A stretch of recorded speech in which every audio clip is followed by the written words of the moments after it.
Hello, hello, hello. How's everybody doing today?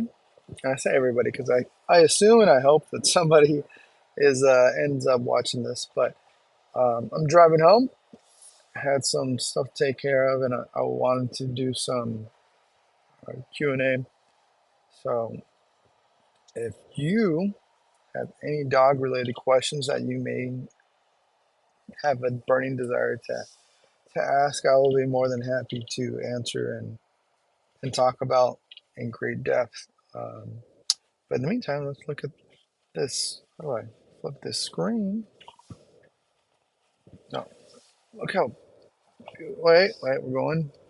How beautiful that mountain is. Just gorgeous. There we go. Nice. All right, back to my ugly face. Let's go. Oh, Jesus, sorry. Yeah. So one of the questions I get a lot is how to how do I add more structure, or my dog's not listening. What can I do to help, like inside the house? And one of the things is adding more structure.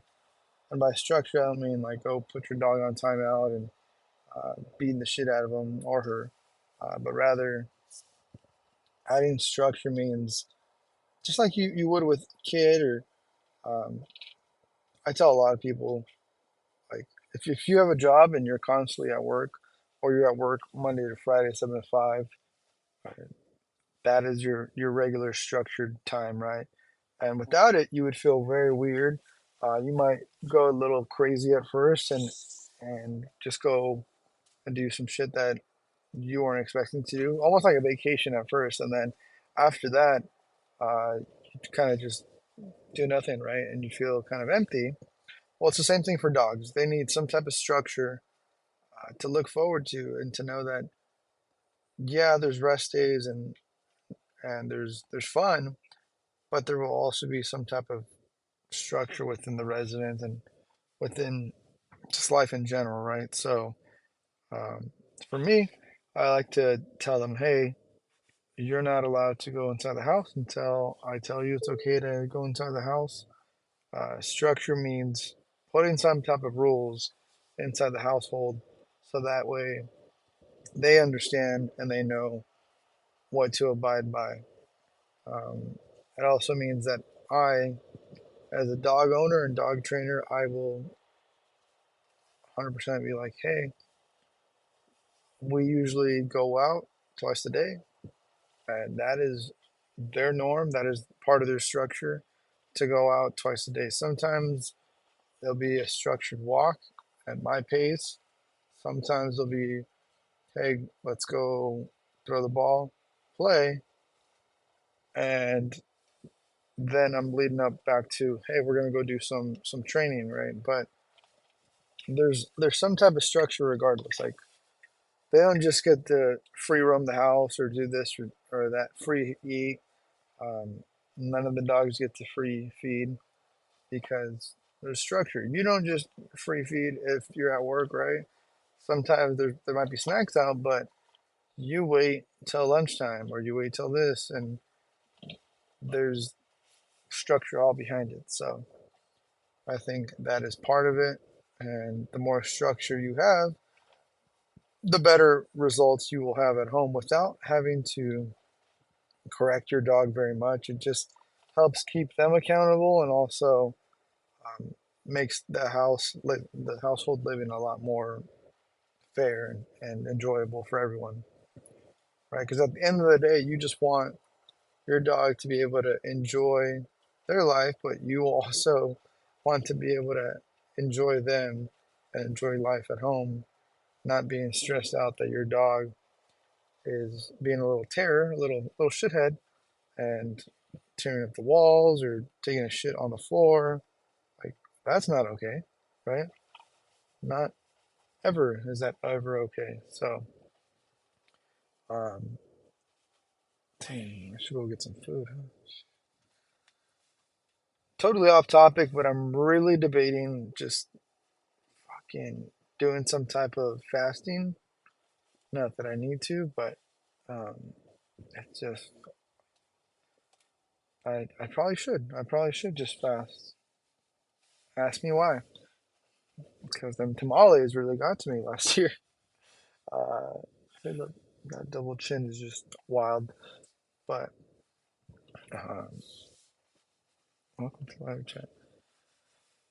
What kind of questions are you having, or what kind of issues are you having with your pup uh, that I could help maybe facilitate and answer, so that way you feel a lot more comfortable with your dog.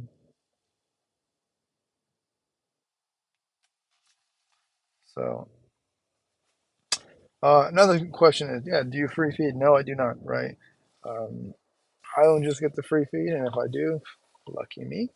But most of the time, I don't get the free feed, so the dogs don't get the free feed either.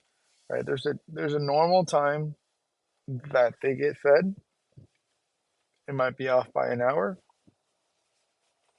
but I try to keep it the same, so that way they know what time they're usually getting fed. It's the same thing for humans, right? Hey, I usually take lunch around 12. Okay, well, you know that's part of your structured routine. Um, so another reason I don't like the free feed is I include obedience in my type of training. So by adding obedience to my training, I do a lot of obedience with food. I have two high drive working dogs at home, so the more that I do with stuff other than food, the higher they are, like in drive, which makes it more difficult for them to slow down and think. So I use food so that way they can work, mentally use their big old heads, but also so that way they can learn something new, right? It's all about levels, right? So you have ball for them is super high value. Food is good value for sure because you need it to survive, but ball is way higher value. So it gets to the point where sometimes they don't even pay attention to what they're doing, or they become too sporadic just based on the fact that they are so fixated on ball that they can't freaking think about what I'm asking them to do. So I do a lot of food obedience with, or I do a lot of rewards with food. And by doing that, if I were to just free feed the dogs, then they know that, hey, why would I work for dad when I could just go get food at the bowl? It's have some at home. I'm not going to work for this when I can just go get that for free, right? I get paid for my work, and they want to get paid for their work too. But if I'm willingly and freely giving them their food out in the open to come and go as they please, then they're not going to come work for my food at home or outside of the house, right? It'd be the same thing for a human, right? You, as a human, you might work 40 hours a week, let's say $1,000, but then if somebody were to pay you, hey, I'll pay you $1,000 just to stay home, you're like, why the hell would I want to go work for the same amount of money, or even less money, or more, same money but more work for $1,000? Like I just stay home, right? So same thing with dogs, right? You have to give them something to look forward to, but also make it manageable for them, right? So um, I'm gonna pause, but we'll be right back. Oh, can I pause this? No, no, no. I guess I can't. Uh, I will be answering any other dog training questions you might have, and I'd be more than happy to talk about that, break it down. At the end of the day, I just want to be able to help more dogs and more people, because the happier you are with your dog, the less chance there is for them to go to a pound or for any other issues to come up. So, happy dog, happy wife, happy life, and that's what I want to get to.